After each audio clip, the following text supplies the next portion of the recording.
Zagotovo je okrog kongresa zelo pestro dogajanje in velika podpora pri glasovanju za predsedniško funkcijo mi je dala novih moči in poguma, da gre stranka v pravo smer, da imamo podporo in pa tudi, da smo dobra ekipa. Ponovno so bili izbrani oziroma potrjeni isti podpredsednik, predsednik sveta, glavni tajnik, tako da osnovna ekipa je enaka kot prej in verjamem, da bomo še naprej dobro delali.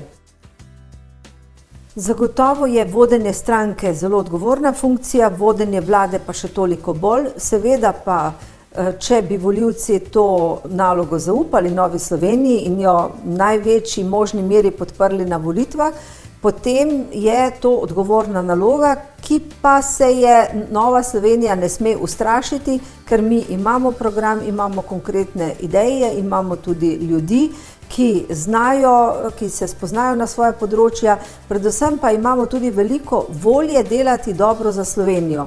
In v tem smislu se ne bi bala prevzeti vlade. Nova Slovenija ima potenciale, da postane spet normalna Slovenija. Jaz sem v to prepričana, ker imamo veliko dobrih ljudi, tudi veliko dobrih podjetij, veliko možnosti še neizkoriščenih, seveda je pa potrebno potegniti prave poteze. In ker Nova Slovenija ima vizijo, kako graditi normalno Slovenijo, sem prepričana, da je to mogoče tudi uresničiti. Močno gospodarstvo je zelo pomembno za stanje v državi, to se pravi sprejeti takšno zakonodajo, ki bi gospodarstvo spodbujala, takšne davke, ki so primerni in pa na področju prostorske zakonodaje bi takoj spremenila to prostorsko zakonodajo, zato da bi bilo lažje tudi ustanavljati nova podjetja, širiti proizvodnjo in podobno. Vse to, kar smo velikokrat slišali na terenu.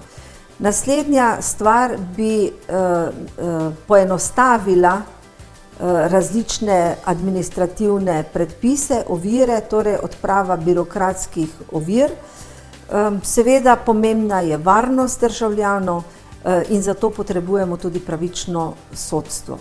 Tako da tudi na področju pravosodja bi zagotovo Novi Sloveniji želeli uresničiti, da bi se raziskal tudi bančni kriminal, tako kot smo že predlagali določene zakone, posebne oddelke sodišč za raziskavo bančnega kriminala in to bi zagotovo pripomoglo tudi k občutju državljanov, da je Slovenija pravna država. Seveda pa naslednji ukrepi so potrebni na področju zdravstva. Mi imamo že predloge za zdravstveno reformo, vemo, da dolge čakalne dobe so predolge, da je v zdravstvu veliko stvari neurejenih, da so tukaj nujno potrebni ukrepi.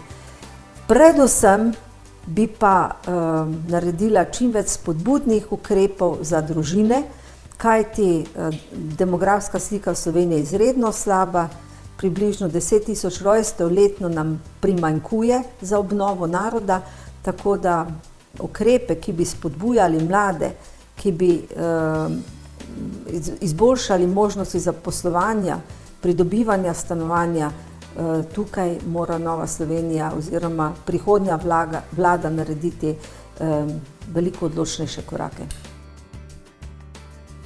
Zagotovo se mora vlada predhodno dogovoriti, kam želi neka pogajanja pripeljati, kaj je sprejemljivo, kaj ni sprejemljivo, tako da ministri se morajo držati dogovorov vlade, ukolikor presegajo te okvire, pa morajo dobiti tudi potrdilo, soglasje ostalih partnerjev.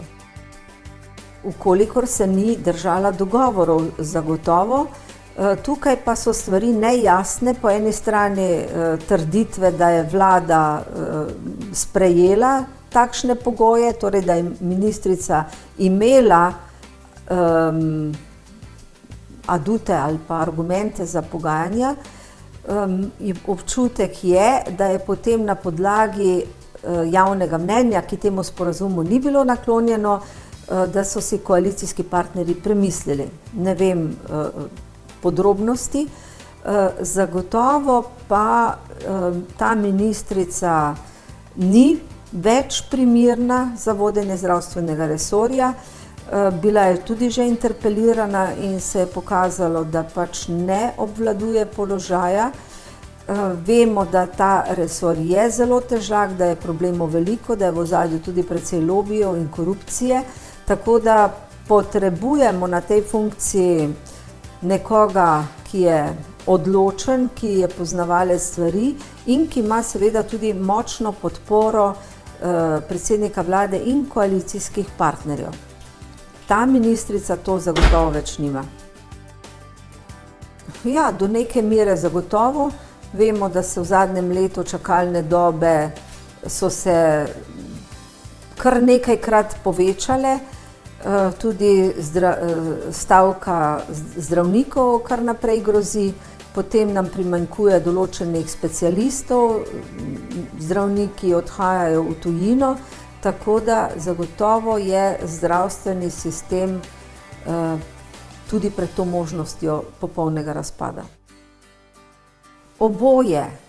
Na eni strani vedno znova slišimo pritožbe in tudi v Novi Sloveniji smo to videli, da ministrica se ni pripravljena pogovarjati in poslušati predloge in pripombe. Na drugi strani pa tudi ni prave volje v koaliciji za odločnejše spremembe, ki jih zdravstvo zahteva oziroma stanje v zdravstvu to zahteva. Na to, da ni ta vlada naredila odločnejših sprememb, nas opozarja tudi Evropska komisija. Delajo samo neke kozmetične popravke, vemo, da tudi pokojninski sistem nam grozi, da ne bo več obvladljiv. Skratka, tistih bistvenih reform ta vlada ni naredila, ker se stranke, posamezniki bojijo odločnejših ukrepov. Ne, ni mi žal. Nova Slovenija glede na moč in pa glede na programske razlike z drugimi strankami bi težko uveljavljala svoj program. Potem bi morali ali izstopiti ali se popolnoma prilagoditi, tega nismo želeli. Nova Slovenija se bo krepila in ko bo tudi dobila zadostno podporo volivcev, takrat bo pa lahko tudi v večji meri izvajala svoj program in takrat je tudi čas, da gremo vlado ali prevzamemo vlado. Takrat, ko so medsebojna nesoglasja tako velika, da ne morejo izpeljati nobenega bistvenega ukrepa več in takrat, ko neka vlada dela državi škodo, ker ni določenih stvari sprejela, spremenila, ukrepala in tudi takrat, kadar obstaja nevarnost, da neka vlada še oziroma njena ozadja še naprej ropajo državno premoženje in ne ustavi korupcije. Zagotovo mora narediti vse tisto, kar lahko stori prej, sprejem ustrezne zakonodaje. Vemo, da se zakonodaja še vedno usklajuje znotraj koalicije in da jo v parlamentu še nismo sprejeli. Seveda mora tudi zavarovati svoje zunanje meje, zato usposobiti tudi ljudi, predvideti določene ukrepe, predvsem pa tudi ljudi, prebivalstvo pripraviti na različne možne scenarije, sicer pa v največji možni meri zavarovati svoje prebivalstvo, seveda pa tudi pomagati tistim, ki so pomoči potrebni. V primeru nevarnosti je to zagotovo bolje, da se uporabijo paralizatorji kot pa pištola. Seveda pričakujem od policistov, da to orožje odgovorno uporabljajo in samo v nujnih primerih. Tudi mnoge druge države to uporabljajo, tako da najprej na prvem mestu je varnost državljanov in če je to potrebno, potem ja, sicer pa seveda nisem za nobeno nasilno ravnanje. Sprejmemo jih lahko toliko, kolikor jih lahko tudi namestimo, zanje poskrbimo oziroma tudi omogočimo, da se vključijo v družbo. Če je ta številka prevelika in tega ne bi zmogli, s tem je ogrožena varnost države, varnost prebivalcev. Vidimo, da nekatere države, ki so sprejele velike množice migrantov, imajo že takšne težave, torej moramo sprejeti le tolikšno število, ki je obvladljivo, ki ga potem zmoremo ustrezno namestiti. Populizem nikoli ni dober. Nekateri izkoriščajo krizne situacije zato, da delajo svojo politiko. S tem se ne morem strinjati, vedno je potreben nek dober premislek, racionalna ravnanja, ne čustveni odzivi, ker ti populisti igrajo prav na čustva ljudi, največkrat na negativna čustva. Takšen populizem ne more ustrezno reševati problemov in največkrat pripelje do nasilja oziroma do še poslabšanja situacije. Angela Merkel je zagotovo ena najvplivnejših svetovnih in evropskih voditeljic, tudi Nemčija pod njenim vodstvom ima najnižjo brezposelnost, visoko gospodarsko rast, je uspešna država, torej je njena politika uspešna. Včasih v šali pravimo, da politika Angele Merkel, če najbolj vpliva na Slovenijo, ki je velik izvoznik v Nemčijo, torej naša gospodarska rast se pojavlja tudi zaradi tega, ker gre Nemčiji dobro. Angela Merkel je gotovo v tej migrantski krizi izgubila tudi določen del podpore, še vedno pa ima največje zaupanje nemških državljanov. Američani so se tako odločili, izbrali svojega predsednika. Seveda elektorski glasovi so mu pri tem zelo pomagali. Za nas je pomembno, da bo Donald Trump vodil kar se da mirno politiko, tudi z državami Evropske unije, z drugimi državami sveta, in da bo Slovenija tudi znala to čim bolj izkoristiti, da imamo prvo damo v Beli hiši, da bomo iz tega skušali čim več narediti oziroma izrabiti te priložnosti. Nova Slovenija je konzervativna v vrednotah, liberalna v gospodarstvu in pa socialna do ljudi, ki potrebujejo pomoč. Svobodna gospodarska pobuda lahko ustvarja veliko boljše pogoje za delo, za življenje, ustvarja tudi tisti kapital, ki ga država potrebuje, da je lahko socialna država, ki ga država potrebuje, da razvija svoje sisteme, od zdravstvenega, šolskega, pokojninskega in vse tisto infrastrukturno, vse tisto, kar je potrebno. Zato Nova Slovenija zelo poudarja dobro gospodarstvo, dobre pogoje za gospodarstvo, ki ustvarja nova delovna mesta, da se ljudje lahko zaposlujejo, lahko ustvarjajo, lahko tudi sami imajo podjetniško pobudo. Seveda pa vedno poudarjamo, da je potrebno delavca primerno in dostojno plačati, da vsako delo zasluži dostojno plačilo in da so samo tista podjetja zares uspešna, ki pošteno plačujejo svoje delavce in ki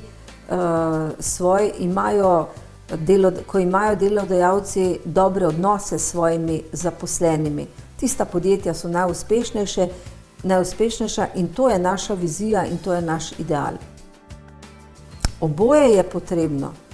Če se podjetje ne more razvijati, potem tudi ne more dati primerne plače zaposlenim in ne more ustvarjati novih delovnih mest. Zato morajo biti davki nizki, delovnopravna zakonodaja fleksibilna, seveda pa mora biti tudi plačilna disciplina. Na to nas vedno opozarjajo podjetniki, ko hodimo po terenu, da zaradi slabe plačilne discipline nekatera podjetja propadejo. To pa pomeni, da ne morejo več dajati plač svojim zaposlenim, da gredo v stečaj, da je več brezposelnih. Skratka, to je nek verižni proces. Zato je pomembno, da imajo podjetja prave konkurenčne pogoje za svoje delo, da primerno plačujejo svoje delavce in da se tudi razvijajo naprej. Zagotovo, predolgo časa so isti ljudje na teh pozicijah, ki želijo delati politiko in se pravzaprav ne borijo za vse delavce ali pa vse državljane, zaposlene državljane. Vemo, da čedalje manj ljudi ima zaposlitev za nedoločen delovni čas, čedalje več je tistih, ki imajo zaposlitev za določen oziroma zaposlitev po pogodbi.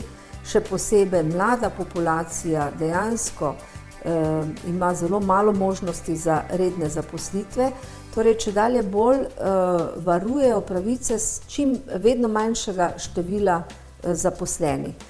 Torej, tudi sindikati bi morali biti bolj konstruktivni in bolj videti in imeti tudi vizijo nekega razvoja, če vedno branijo iste stvari in pri tem se delovnopravna zakonodaja ne prilagaja potrebam časa, potem nazadujemo. Tako da imajo tudi slovenski sindikati marsikdaj krivdo za to, da delovni pogoji v Sloveniji niso boljši oziroma da je zaposlovanje manjšo. Velikokrat slišimo od podjetnikov, da bi zaposlili veliko več ljudi, če bi bila delovnopravna zakonodaja bolj fleksibilna, seveda pa za vmesno obdobje, ko bi nekdo izgubil službo in iskal novo, bi pa morali ustanoviti neki sklad, prehodni sklad, iz katerega bi se vplačevalo in potem črpalo za tisto vmesno obdobje, ko ljudje ne najdejo zaposlitve. To je tudi v programu Nove Slovenije. Tempo življenja je zagotovo zelo hud, tudi pritiski so veliki. Mislim, da najprej morajo delodajalci iskati možnosti, priložnosti za vzpostavljanje dobrih delovnih pogojev, za pozitivne medsebojne delovne odnose, za medsebojno spoštovanje, kajti zadovoljen delavec je boljši delavec, je bolj tudi učinkovit, je bolj ustvarjalen in pa kar velikokrat prav opažam in slišim, da so slabi medsebojni odnosi pogost razlog za stres. Tako sama si vedno želim, da bi bili medsebojni odnosi kar se da dobri, ustvarjalni, da si ljudje znajo tudi med seboj pomagati in mislim, da tudi v politiki bi morali takšne odnose spodbujati.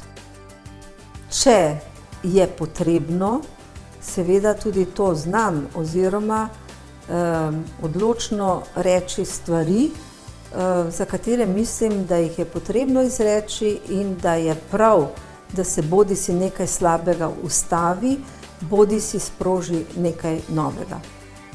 Seveda najprej si želim, da se v dialogu z lepo besedo stvari uredijo, kajti lepa beseda vedno lepo mesto najde. Ukolikor pa seveda to ne gre oziroma sogovorniki nimajo za to posluha, je pa treba tudi odločno postaviti stvari na svoje mesto. Zakon o prikritih grobiščih in pokopu žrtev je bil sprejet v parlamentu lansko leto. Podprli sta ga poleg Nove Slovenije, ki je bila predlagateljica, še stranka Modernega centra. Medtem ko druge stranke so bile večinoma proti, SDS se je vzdržala in ni konstruktivno sodelovala pri morebitni izboljšavi zakona.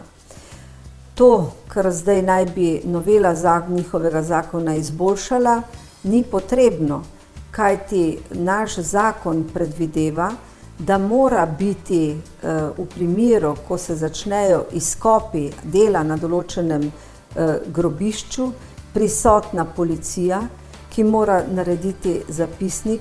Naprej se upošteva zakon o policiji oziroma kazenski zakonik, torej je že sedanji zakon določa, da organi pregona potem nastopijo oziroma morajo opraviti svojo nalogo. Sprememba zakona ni potrebna, ker to že predvideva, kar želi še enkrat izpostavljati SDS. Ukolikor pa v stranki SDS menijo, da ni prišlo do ovadb, da tožilstvo, da se kazenski zakonik, določbe kazenskega zakonika ne izvajajo, morajo pa podati določene ovadbe. Ukolikor imajo tudi priče, dokaze o posameznih storilcih, bi to morali naznaniti policiji oziroma predložiti dokaze. Tako da sprememba zakona ni potrebna, ker tudi če še 5-krat isto zapišemo, pa se ne izvršuje, ni kriv zakon, ampak tisti, ki zakon izvajajo. Zato bo Nova Slovenija proti, SDS pa, ukolikor ima dokaze, da se zakon ne izvaja, kot bi se moral, pa naj poda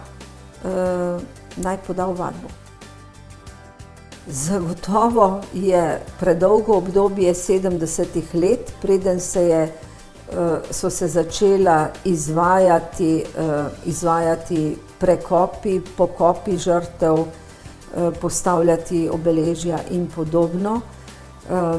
Vesela pa sem, zadovoljna pa sem, da je končno tudi v slovenski družbi nek širok konsenz in spoznanje, da vsak mrtev človek zasluži dostojen pokop in primerno obeležje. Torej se tudi v razumevanju in razmišljanju ljudi zgodil nek pozitiven premik in tega sem vesela. In samo v letošnjem letu je bilo izkopanih in prekopanih preko 1000 žrtev medvojnih in povojnih pobojev.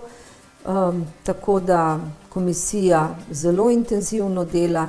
Zadovoljna sem, da je tudi vlada zagotovila denar za ta dejanja in da se zakon uspešno izvaja. Seveda pa vsem to ni všeč, še posebej ne tistim, ki svojo politiko delajo žal tudi na teh tragičnih dogodkih, izrabljajo to tematiko za svojo politiko, namesto da bi vsi skupaj po svojih najboljših močeh to podprli in bili zadovoljni, da se vendarle dogajajo neki premiki. Seveda pa pričakujemo, da se bo tudi jasno povedalo, kdo so krivci, da ne bomo drug drugega kar naprej obtoževali, kdo je kriv, kdo ni kriv, kaj se skriva, kdo se skriva, in da se tudi vsa resnica, vsa zgodovinska dejstva dokončno zapišejo tudi v učbenike in zgodovinske knjige. Ideološka vprašanja lahko odpiramo samo v največji možni dobronamernosti, če je to potrebno in če to vodi k pozitivnim rešitvam.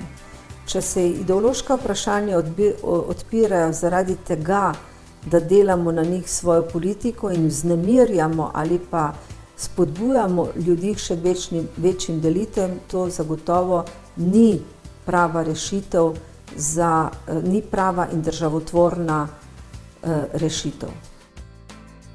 No, da bi Slovenija postala čim bolj normalna, uspešna država, kjer bi